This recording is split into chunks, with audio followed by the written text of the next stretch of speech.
बंदो गुरुपद कंद कृपा सिंधु रूप हरि महामोहतम पुंज जासु वचन रवि कर निकरे। और व्यक्त रूप में सदगुरु महाराज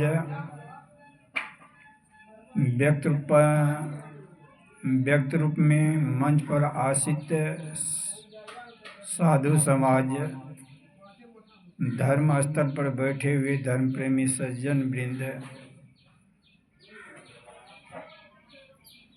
और धर्म प्रेमी माता बहनों और देवियों, यह सत्संग जो हो रहा है ये बरसम निवासी कृष्णनंदन चौधरी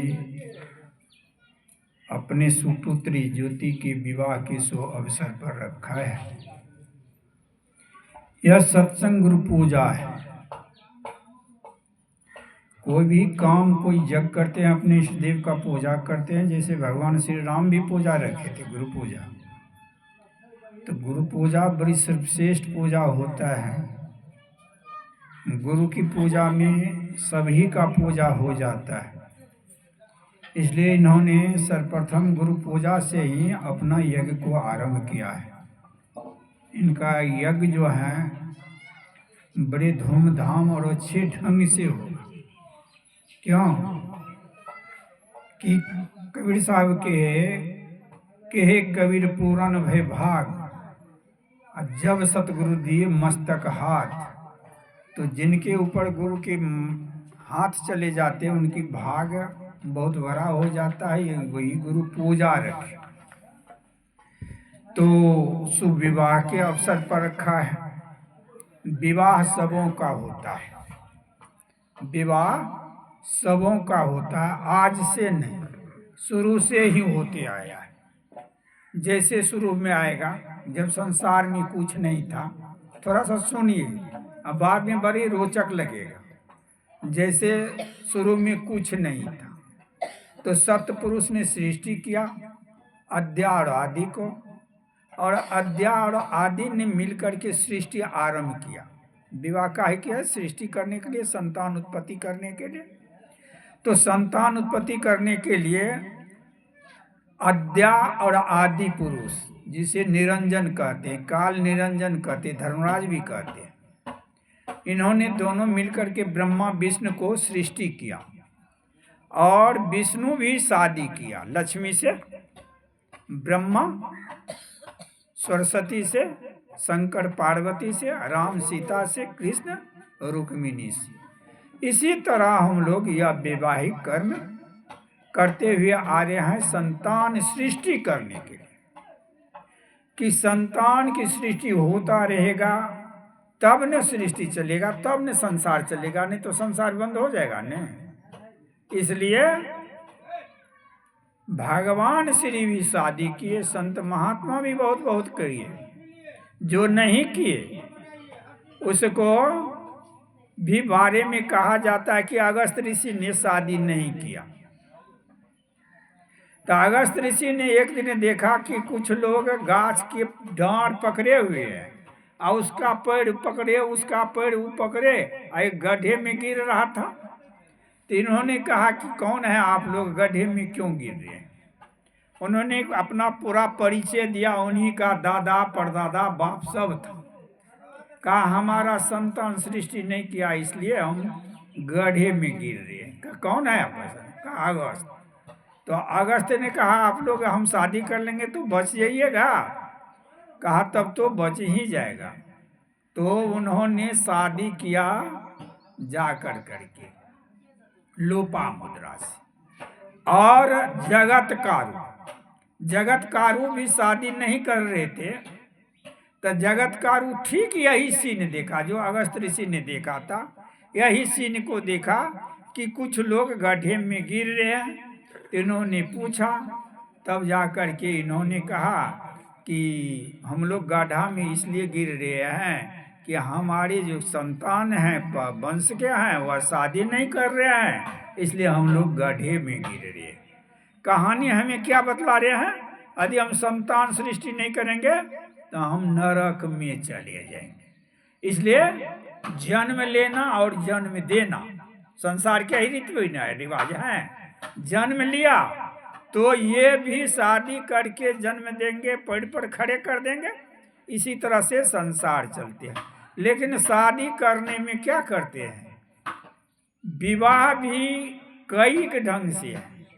विवाह को 8 प्रकार के विवाह भी बतलाया गया, जैसे वैदिक विवाह, गंधर्व विवाह, भूत विवाह, प्रेत विवाह, पिशाच विवाह। इसी तरह से विवाह है।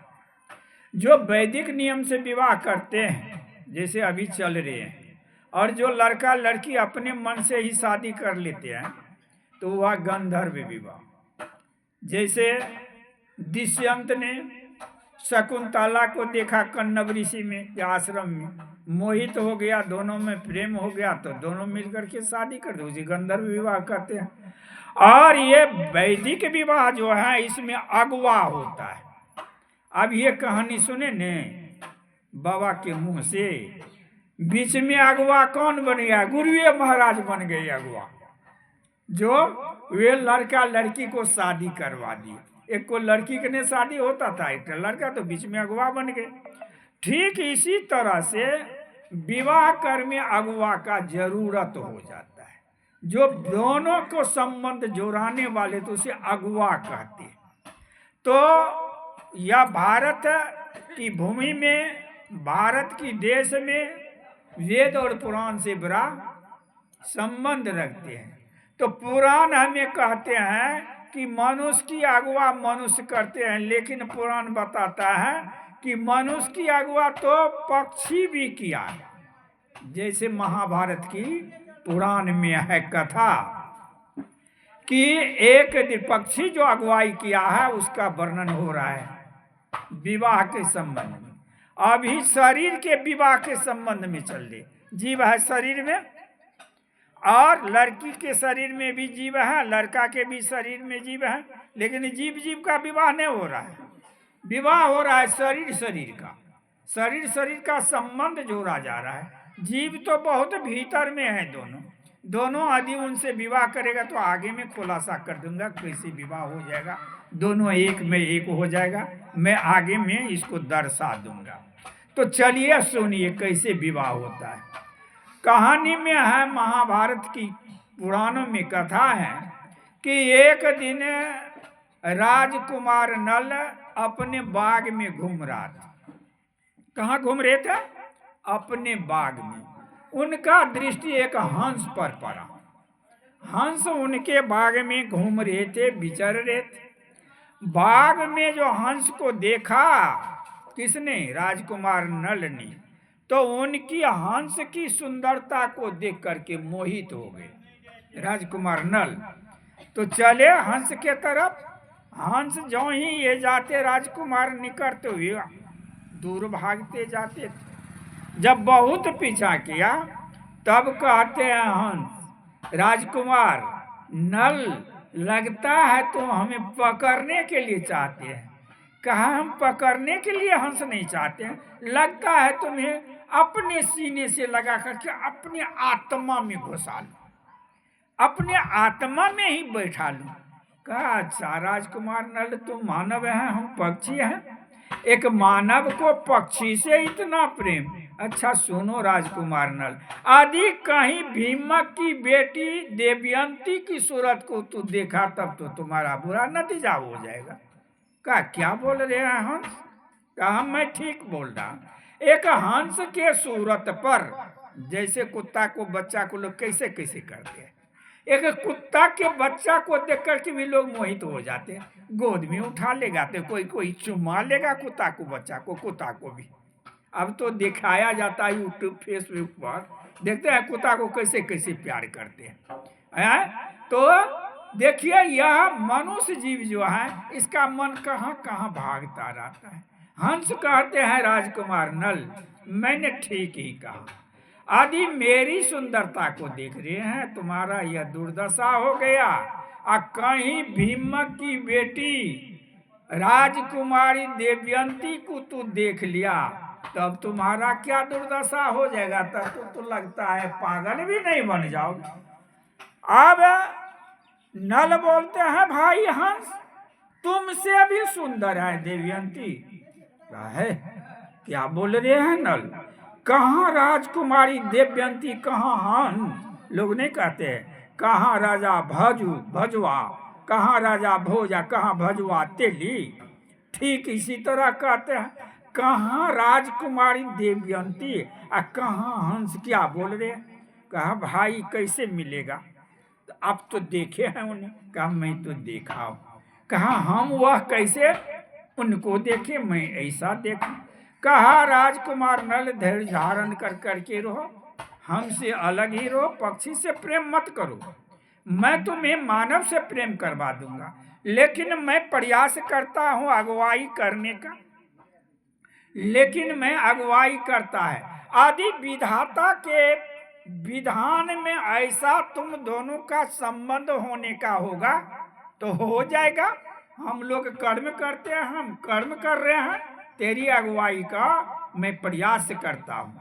हम लोग अगुवाई करते हैं, लेकिन होनी हो के रहे कर्म गति, तारे नहीं डरे। जब समय आएगा और वह दिन आएगा, बात पट पट पट जाएगा। इसलिए कहा गया समय से पहले अब भाग से अधिक नहीं मिलता है। जिसके भाग में जो लिख दिया है विधाता होगा शादी 19। इसलिए हंस कहते हैं आदि विधाता के विधान में ऐसे लिख दिया होगा नल, तो मैं प्रयास करता हूं तो देवयंती को देखोगे ही नहीं। कहीं हो सकता है तुम दोनों का संबंध एक साथ हो जाएगा।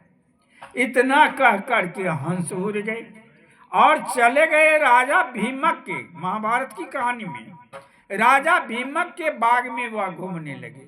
संयोग बस देवयंती अपनी सहेली के साथ घूमती हुई बाग में विचरण कर रही थी। बाग की शोभा देख रहा था। देवयंती की नजर चली गई हंस के ऊपर। जैसे राजकुमार हंस देखते ही खींचा गया, देवयंती भी खींचा गई, यानी आकर्षित हो गई। वह भी हंस के तरफ बढ़ने लगा।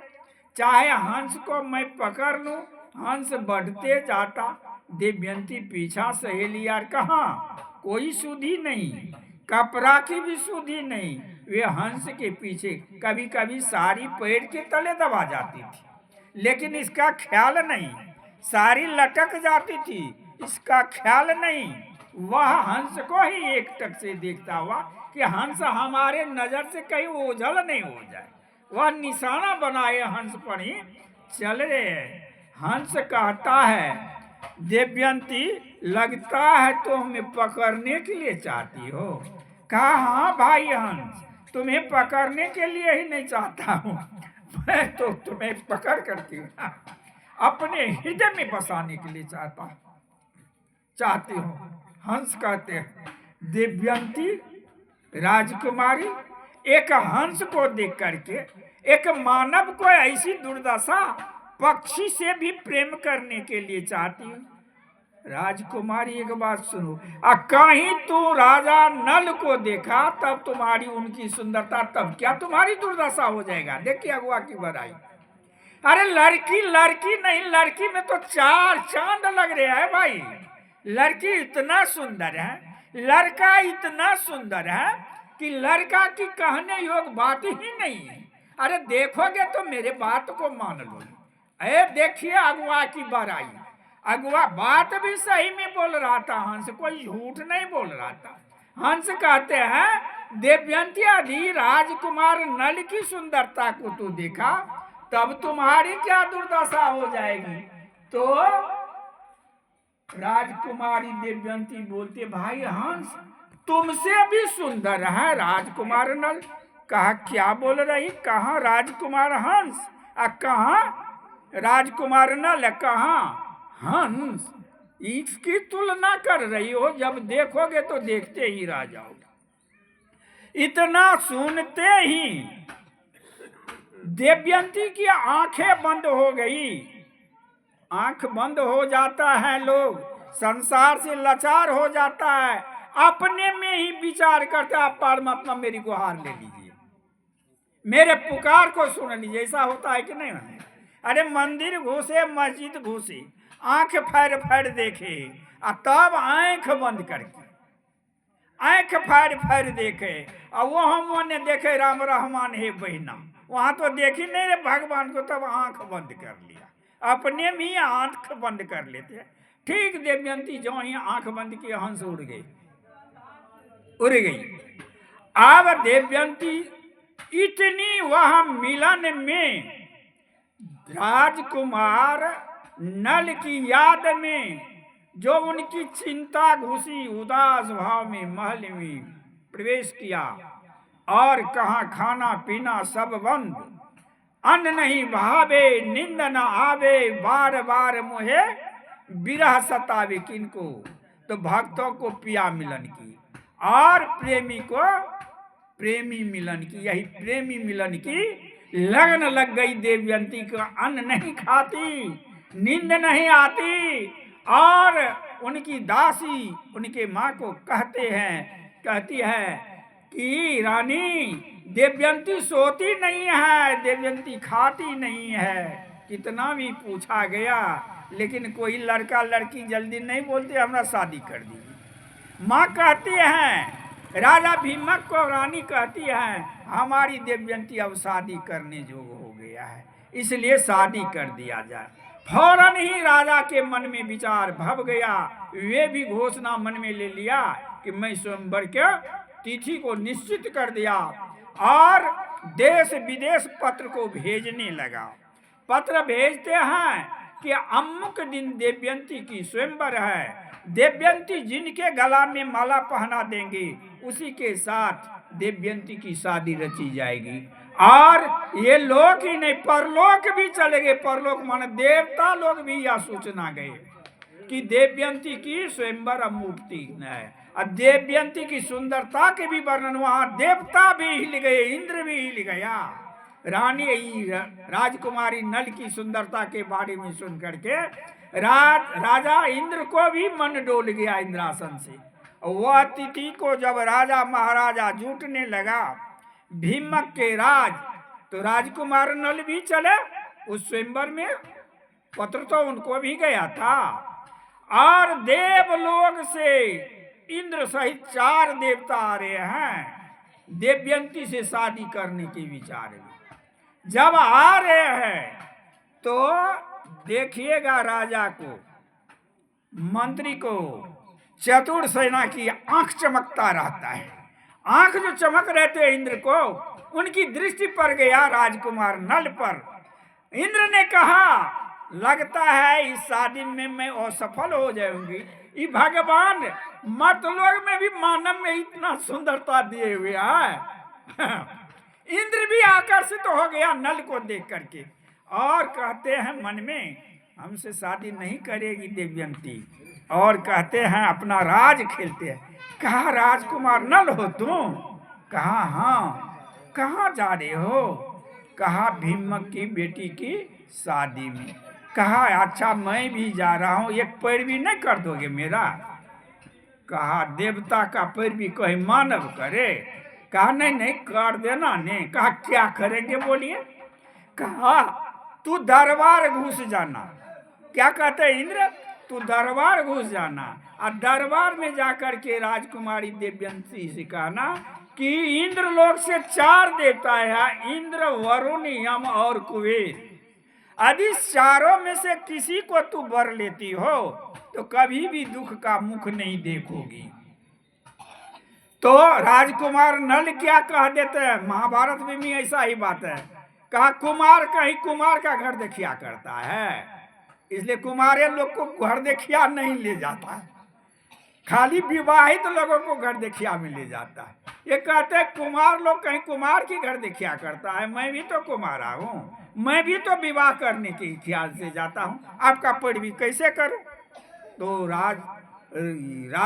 राजा इंद्र कहते हैं देवता इंद्र कहते हैं देखो हम लोग तुम्हें 4 वरदान देंगे, कभी जीवन में दुख नहीं होगा। मैं तुम्हें 4 वरदान देता हूँ, चारों देवता के बारे में कहना, जाओ तू कह देना। कहा हम जाएंगे दरबार जाने देंगे? कहा जाओ ना, हम लोग वरदान देते हैं कि तुमको कोई रोके टोकेगा नहीं। जब गए वहां राजा भीमक के दरबार तो सभी चले गए यज्ञशाला में, जहां निवास था रहने का उसमें चले गए।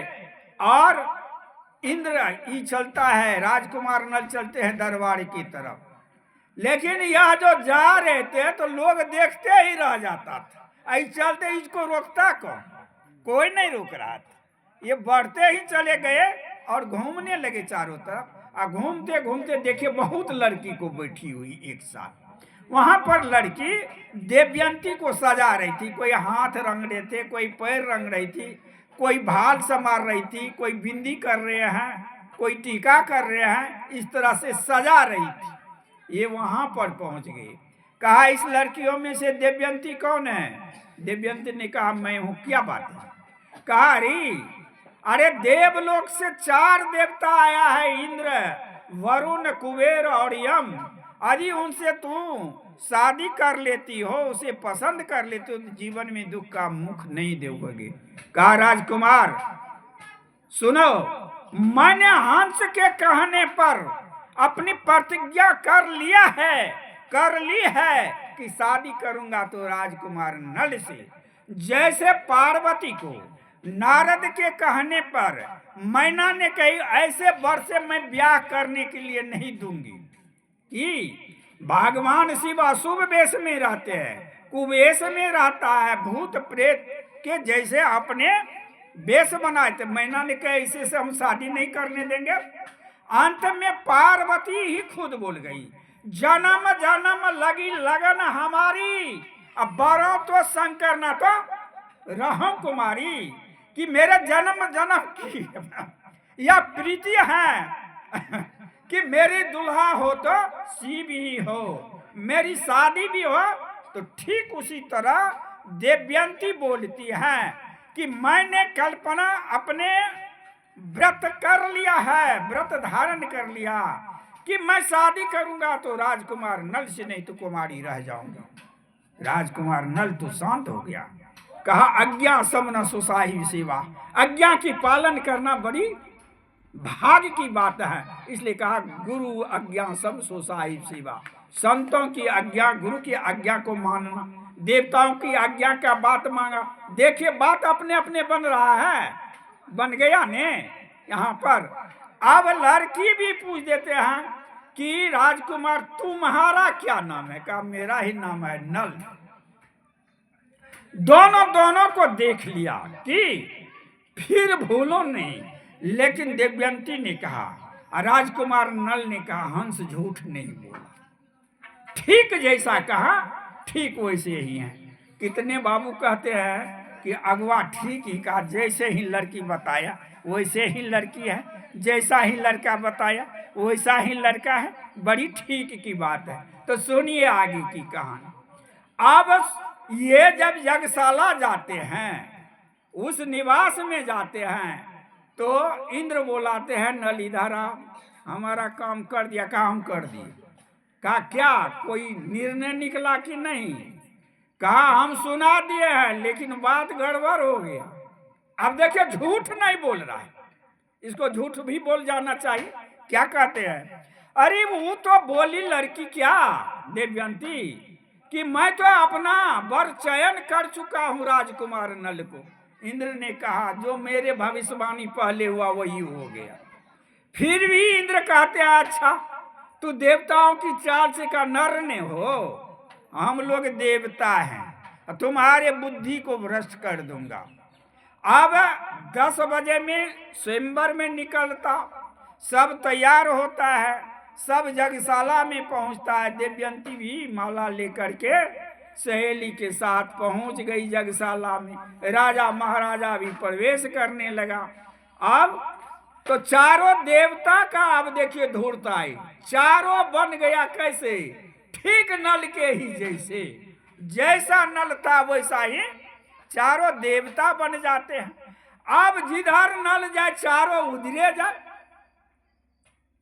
अब राजकुमारी नल तो देखा, राजकुमारी देवयंती तो देखी, एक नल को यहाँ तो 5 नल खड़े हैं। अब इनकी बुद्धि भ्रमित हो गया। अब कौन सही है, किसके गला में माला डालूं? जब यह देखते देखते हैरान हो गई, देखती देखती, तब उन्होंने आंख बंद कर ली। क्या अब विधाता अब क्या करूं? तो उसे संत की बात याद आ गया। राज दरबारी संत होता है जिसे राज ऋषि कहा जाता है। राज ऋषि की सेवा देवयंती करती थी। तो राज ऋषि ने सुनाया था देवता और नर के बारे में। देवता के रूप और नर के रूप में कैसा फर्क है, और इसके बारे में राज ऋषि ने देवयंती को बताया था। सेवा कर रही थी उसी क्रम में। अरे कोई कोई पिता का सेवा करते तो पिता बहुत ज्ञान की बात देते हैं, बहुत हित की बात कहता है। उसी तरह राज ऋषि ने कहा था कि देवयंती सुनो, देवता और मानव में क्या फर्क होता है। देवता के शरीर से पसीना नहीं आता है, देवता के गले का माला नहीं मुरझाता है, देवता की छाया नहीं बनता है शरीर की, और देवता शरीर अपना पैर पृथ्वी पर नहीं रखता है। मनुष्य की पैर पृथ्वी पर रहेगा और मनुष्य के शरीर की छाया बनेगा, मनुष्य के गले का माला मुरझा जाएगा, मनुष्य की शरीर से गर्मी से पसीना आएगा। दोनों में यही फर्क है। बात यही याद आ गया। अब देखिए सुमरन करने से कितनी बड़ी बात आ जाता है। इसलिए कबीर साहब ने कहा परमात्मा नाम की सुमरन करना चाहिए। सुमरन से सुख होता है, सुमरन से दुख जाए, कहे कबीर सुमरन के साईं माही समाए। जो ही थोड़ा सा इन्होंने सुमरन किया, बात याद आ गई, बात बन गई, और इन्होंने कहा अब धूर्ताई पकड़ा जाएगा। इन्होंने निहार निहार करके देखने लगी तो देखा कि पृथ्वी पर चारों का पैर नहीं है, ऊपर खड़े हैं। उनके शरीर पर पसीना नहीं है उतनी सभा गर्मी में, जबकि नल के शरीर से पसीना चल रहा था, गले गर्मी से मुरझा गया था, देवताओं की माला मुरझाया हुआ नहीं था, शरीर से पसीना नहीं चल रहा था, छाया नहीं बन रहा था, छाया भी नहीं बन रहा। कहा असली नल यही है। तो जाकर करके इन्होंने नल के गला में माला पहना दी। सभी देवता उदास होकर के चले गए और देवयंती राजकुमार नल राजमहल में चली गई। तो ये हो गया, दोनों का संबंध हो गया। यह शरीरधारी का संबंध है। अब यह जो बोलने वाले जीवात्मा है, इनका शादी किन से होगा? अरे शरीर की शादी शरीरधारी से हो गया, शरीर से, लेकिन इन जीव का शादी किन से होगा? अरे शरीर का शादी हो गया, लेकिन दोनों के क्या लिखते हैं? दो आत्माओं के मिलन होने जा रहे हैं। दोनों आत्मा निकल करके उसके आत्मा में घुस जाए, वह घुस जाए तो देखिए हम बाहुदी, कोई आदमी शरीर को छोड़ करके लड़की शरीर में प्रवेश कर जाएगी, या लड़की लड़का में, कभी भी नहीं हो सकता है। लेकिन यह जीव को यदि गुरु युक्ति से निकल के मिलने के लिए कोशिश करेंगे तो मिल जाएगा। यह जीव का जब भी विवाह होगा तो वही सदगुरु आदि पुरुष से, वही परमात्मा से। इसलिए कबीर साहब ने कहा सब दिन रहलो आदि पुरुष संग तब हो हम रहलो कुमारे। सब दिन हमारे परमात्मा साथ में हैं, लेकिन हम लोग कुमारे ही हैं। तो यह जीव आत्मा की शादी होगा वही परमात्मा से। यदि हम चाहे कि हमारी पत्नी हम में मिल करके रहे, और पत्नी चाहे हमारी पति हम में मिल ले करके रहे, तो साधु महात्मा कहते यदि तू मेरी बात मान लोगी तो शरीर रहते ही दोनों को मिला देंगे। लेकिन हमारा बात मानिएगा तब ने। तो यदि वह बात किया है, गुरु जो जुक्ति बतलाता है, और गुरु के जुक्ति कर करके यदि दोनों करे तो दोनों वही गंगा सागर पहुंच जाएंगे। त्रिवेणी घाट में स्नान कर करके वही सागर में समा जाएंगे, दोनों एक हो जाएंगे, दोनों का संबंध कभी नहीं छूटेगा। तो ये नर नारी की नहीं, प्रत्येक जीव भी परमात्मा से इसी तरह मिल सकता है। इसलिए संत महात्मा ये ज्ञान हमें देते हैं। परमात्मा है कौन? परमात्मा कौन है? अभी सत्संग योग में पाठ में आया, विराम ली बाबा। श्री सदगुरु महाराज की जय। बाबा कहीं जाने वाले हैं, हम भी हैं, तो इसलिए विराम ले लेता हूं।